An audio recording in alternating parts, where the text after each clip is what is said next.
नमस्कार दोस्तों, SGM education रे यूट्यूब चैनल पर आपका हार्दिक स्वागत है। जैसा कि आप सबको विदित है कि 11 तारीख से अपनी फर्स्ट ग्रेड की भर्ती परीक्षाएं आरंभ हो चुकी है दोस्तों। 11 अक्टूबर से और 21 अक्टूबर के मध्य परीक्षाएं होनी है और इसी क्रम में हमारा जो ये बैच चल रहा है वो रीट मेंस और सेकंड ग्रेड को टारगेट में लेकर है, क्योंकि फर्स्ट ग्रेड इसी रो में था, लेकिन फर्स्ट ग्रेड की जो भर्ती परीक्षा है वो समय पे हो रही है और बड़ी अच्छी बात है कि आप सब अच्छी तैयारी में जुटे होंगे। तो अब हमारा सेकंड ग्रेड और अपने TGT PGT KBS या अपना जो रीट मेंस आदि को लेकर हम पढ़ रहे हैं और हमारा जो इस समय सिलेबस चल रहा उसमें हम पढ़ रहे हैं दोस्तों हिंदी साहित्य का इतिहास। हिंदी साहित्य के इतिहास में हम आदिकाल को संपूर्ण पढ़ चुके हैं दोस्तों। आदिकाल का समय सीमा, आदिकाल के विद्वान, आदिकाल की रचनाएं आदि सब पर हम डिस्कस कर चुके हैं, पढ़ चुके हैं। अब उसी क्रम में आज से हिंदी साहित्य का सबसे महत्वपूर्ण पार्ट दूसरा काल हम पढ़ते हैं, वो है आपकी भक्ति काल। जैसा कि हमें पता है कि हिंदी साहित्य के इतिहास को मुख्य रूप से 3 भागों में बांटा है। पहला है आपके आदिकाल, दूसरा है मध्यकाल और तीसरा है आधुनिक काल। तो आदिकाल को हमने पूरी तरह पढ़ लिया। अब जो मध्यकाल है, मध्यकाल के 2 पार्ट किए दोस्तों, जिसमें पूर्व मध्यकाल और उत्तर मध्यकाल है। पूर्व मध्यकाल को भक्ति काल और उत्तर मध्यकाल को रीति काल कहा जाता है। तो हम इस समय पूर्व मध्यकाल जो भक्ति काल है उसे पढ़ेंगे, उस पर डिस्कस करेंगे और उसके बाद अपना अगला टारगेट रहेगा रीति काल और आधुनिक काल। तो आइए देखते हैं अपने भक्ति काल के विषय में हम कुछ जानकारी पढ़ते हैं। देखो, भक्ति काल की समय सीमा 1350 ईस्वी से 1650 ईस्वी तक है दोस्तों। भक्ति काल का जो समय काल है वो 1350 ईस्वी से 1650 ईस्वी तक है। हिंदी साहित्य में हिंदी साहित्य इतिहास का द्वितीय चरण, हिंदी साहित्य इतिहास का प्रथम चरण तो आदिकाल के नाम से जाना जाता है और हिंदी साहित्य इतिहास का द्वितीय चरण भक्ति काल के नाम से पुकारा जाता है, उसे भक्ति काल कहा जाता है दोस्तों। आचार्य शुक्ल ने इसे पूर्व मध्यकाल नाम भी दिया है। आचार्य शुक्ल भक्ति काल को पूर्व मध्यकाल भी कहते हैं। उन्होंने दोहरे नामकरण की नीति को अपनाया था और दोहरे नामकरण की रीति में पूर्व मध्यकाल को भक्ति काल नाम से हम जानते हैं। जॉर्ज अब्राहम ग्रियर्सन ने भक्ति काल को हिंदी साहित्य का स्वर्ण काल कहा है।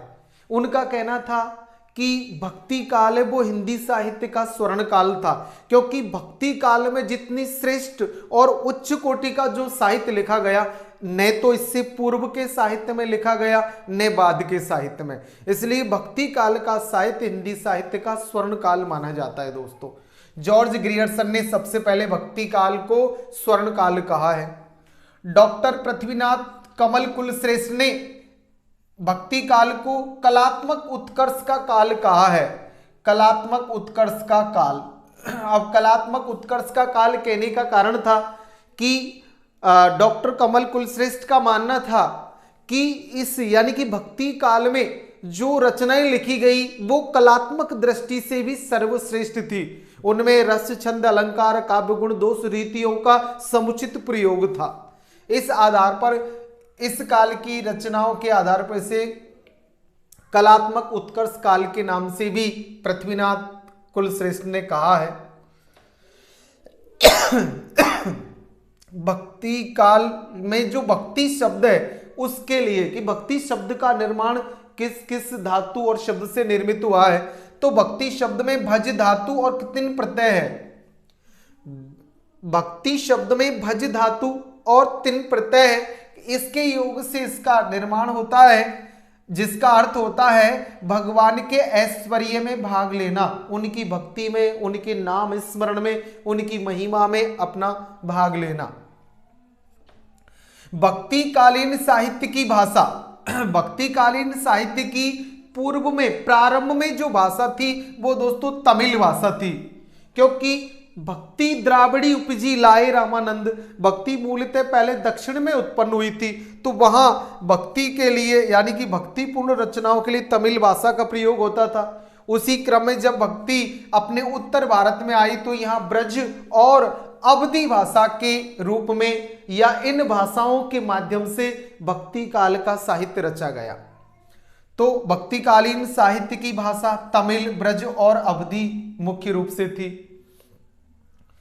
भक्ति साहित्य के उदय का कारण कि हमारे भक्ति काल का उदय किस कारण से हुआ, तो विद्वान इसको लेकर अपने अपने मत रखते हैं।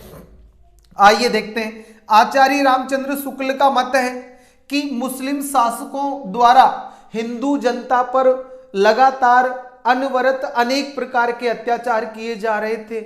उन अत्याचारों से त्रस्त हमारे जो हिंदू कवि थे या यूं कहें हिंदुस्तान के कवियों के दिमाग में या कवियों के मन में भक्ति का भाव जागृत हुआ और वो भक्ति की ओर अग्रसर हुए और भक्ति काल का उदय हुआ। इनका आचार्य रामचंद्र शुक्ल का मानना था।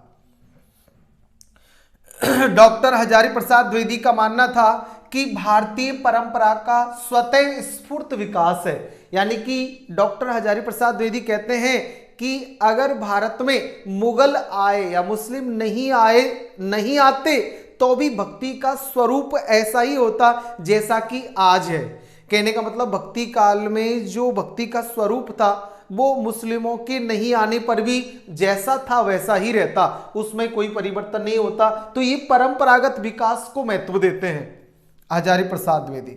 बेबर और जॉर्ज ग्रियर्सन का मानना था कि भक्ति का उदय ईसाईयत की देन माना जाता है। ये कहते हैं कि ईसाई धर्म के मतावलंबी जब अपने धर्म के प्रचार प्रसार के लिए भारत में आए और यहाँ के लोगों में ईसाई धर्म के प्रति अपने भाव यानी कि भक्ति भाव को जागृत करने लगे, तो हिंदुस्तान के जो लोग हैं वो अपने हिंदू धर्म के प्रति अग्रसर हुए और कवियों ने भक्तिपूर्ण रचनाएं लिखी। तो इनका यानी कि बेबर और जॉर्ज ग्रियर्सन का मानना था कि भक्ति का उदय ईसाईयत की देन था। ताराचंद महोदय भक्ति के उदय का कारण अरबों की देन मानते हैं कि अरब कंट्री से, अरब से आए लोगों की वजह से हमारे भारत में भक्ति का उदय हुआ। इस प्रकार अलग अलग विद्वानों की अलग अलग मत है इस बात को लेकर। भक्ति आंदोलन का स्वरूप कैसा है इसको लेकर विद्वानों का है कि भक्ति द्राविड़ी उपजी लाए रामानंद। इसके लिए कहा जाता है कि भक्ति मुख्यतः कहां से उत्पन्न हुई है, दक्षिण से। यहां उत्तर भारत में लाने का कार्य किया था रामानंद ने और धीरे धीरे यहाँ उत्तर भारत में फिर धीरे धीरे भक्ति का प्रचार प्रसार हुआ। रामानंद के 12 शिष्य और अनेक नयनार, आलवार आदि संतों ने भक्ति का प्रचार प्रसार किया। भारत के विविध क्षेत्रों में भक्ति आंदोलन का प्रचार प्रसार, तो उत्तर भारत में रामानंद व वल्लभाचार्य दोनों ने मिलकर हमारे यहाँ भक्ति का समुचित प्रचार प्रसार किया। रामानंद ने अपने 12 शिष्यों के माध्यम से और वल्लभाचार्य और विठलनाथ दोनों ने अपने 8 शिष्यों के माध्यम से कृष्ण भक्ति को बढ़ावा दिया और रामानंद के शिष्यों ने राम भक्ति को बढ़ावा दिया। इस क्रम में उत्तर भारत में भक्ति का प्रचार प्रसार हुआ।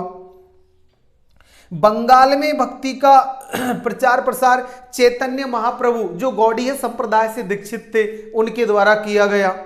इसी क्रम में असम या असम में भक्ति का प्रचार प्रसार शंकर देव द्वारा किया गया और उड़ीसा में भक्ति के प्रचार प्रसार में सहयोग था पंच सखाओं का। ये 5 मित्र थे जिन्होंने बलराम दास, अनंत दास, यशोवंत दास, जगन्नाथ दास और अच्युतानंद दास, पांचों ने मिलकर उड़ीसा में भक्ति का प्रचार प्रसार किया।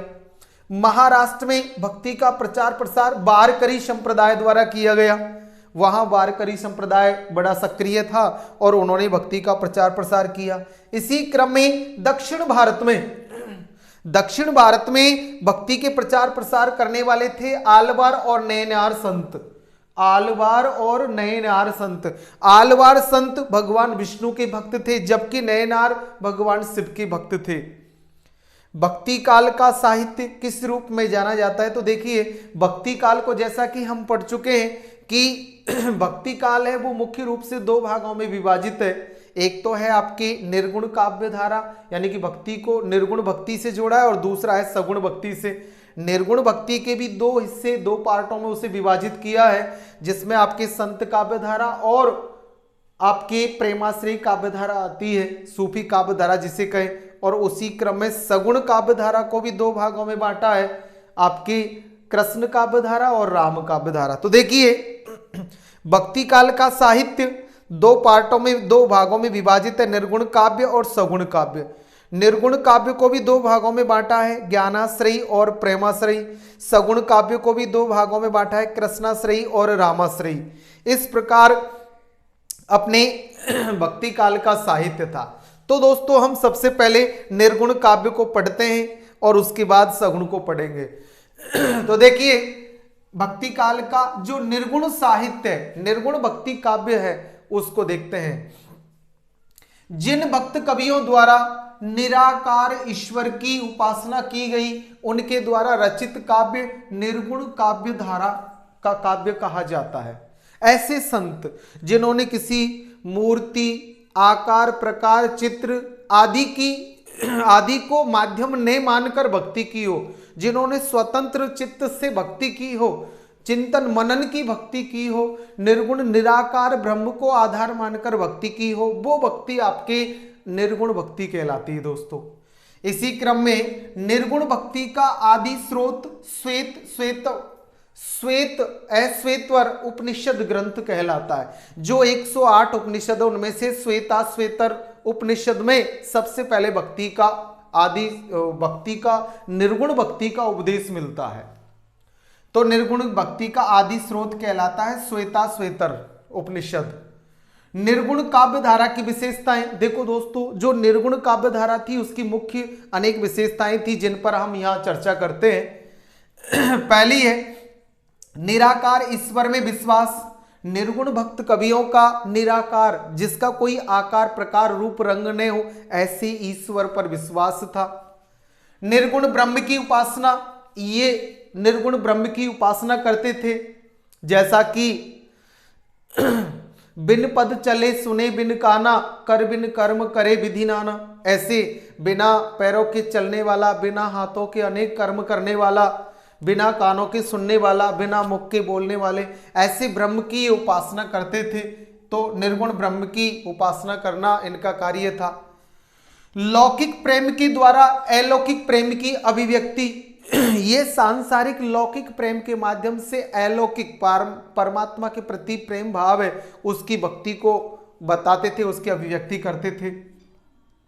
धार्मिक रूढ़ियों और सामाजिक कुरीतियों का विरोध, जो निर्गुण भक्त कवि थे उन्होंने समाज में अनेक प्रकार की जो रूढ़ियां थी, परंपरागत कुछ विचार बने हुए थे और अनेक कुरीतियां जो चल गई थी, उनका इन्होंने खुलकर विरोध किया। निर्गुण भक्त कवि कम और समाज सुधारक अधिक थे। जाति प्रथा का विरोध, इन्होंने जाति पाति की बंधनों को तोड़ा, इन्होंने जाति प्रथा का विरोध किया, सभी जातियों को समान माना, ऊंच नीच के भेदभाव को मिटाया। हिंदू मुस्लिम का एकता का समर्थन किया, हिंदू हो चाहे मुस्लिम दोनों एक ही तत्व से उत्पन्न है। तो इनका कहना था कि हिंदू हो चाहे मुस्लिम एक ही परमात्मा की संतान है। इस प्रकार इन्होंने इनकी एकता का समर्थन किया था। रहस्यवाद का समर्थन, निर्गुण भक्त कवियों ने रहस्यवाद का समर्थन किया, अर्थात इनकी भक्ति रहस्य में ही थी। काव्य में लोक भाषा का समर्थन, इन्होंने अपनी काव्य की भाषा में या काव्य की भाषा लोक भाषा को बनाया, लोगों की भाषा को, जनता की भाषा को, जन सामान्य की भाषा को। इनकी भाषा सदुक्कड़ी, पंचमेल, खिचड़ी आदि कई नामों से जानी जाती थी। एकेश्वरवाद का समर्थन, जैसे मूर्ति पूजा या सगुण को मानने वाले अनेक अलग अलग देवी देवताओं की, भगवान की पूजा करते हैं, लेकिन ये एक ही ईश्वर की पूजा का समर्थन करते थे। सतगुरु का विशेष महत्व, निर्गुण भक्ति काव्य में गुरु को विशेष दर्जा दिया जाता था, गुरु को विशेष महत्व था और गुरु को ये भगवान से भी बढ़कर मानते थे। इनका मानना था कि गुरु गोविंद दोनों मिले काके लागू पाए, बलिहारी गुरु आपकी गोविंद दियो मिलाए। तो ऐसे यहां सच्चे गुरु को विशेष महत्व दिया था। साधारण सुधार व जन जागरण की चेतना का प्रसार, जनता में सामान्यतः सुधार का और जनता में जागृति लाने का इन्होंने विशेष कार्य किया दोस्तों। इसी क्रम में शांत रस की प्रधानता थी इनके काव्य में। इन्होंने अपने काव्य में अन्य 9 रसों में से 8 रसों को नकारा और शांत रस को विशेष महत्व दिया। इनकी जो भाषा थी सदुक्कड़ी भाषा का इन्होंने अपनी रचनाओं में प्रयोग किया, यानी अनेक संतों से मिली जुली भाषा, सभी राज्यों की क्षेत्रीय बोलियों के शब्दों का प्रयोग इनकी रचनाओं में मिलता है। इसी क्रम में आचरण की पवित्रता पर जोर, निर्गुण संत कवियों का ये विशेष था कि आचरण पवित्र होना चाहिए। सत आचरण से युक्त व्यक्ति प्राणी ही परमात्मा को प्राप्त करता, ऐसा इनका मानना था दोस्तों। तो निर्गुण काव्य धारा की अनेक अच्छी विशेषताएं थी जिन पर हमने अभी चर्चा की है। इसी क्रम में निर्गुण भक्ति के मूल तत्व कौन कौन से थे, तो आइए देखते हैं हम निर्गुण भक्ति के मूल तत्वों पर विचार करते हैं। ये अनादि अनंत अनाम अज्ञात ब्रह्म का नाम जपने का कार्य करते थे। अनादि अनंत अनाम अज्ञात ब्रह्म का नाम जपना इनका मूल कार्य था। इन्होंने मानसिक भक्ति को विशेष महत्व दिया। इनका मानना था कि कर का मन का डार दे, मन का फेर, यानी कि हाथ की मणियों को त्यागो और मन ही मन परमात्मा का भजन करो, वो ही श्रेष्ठ है।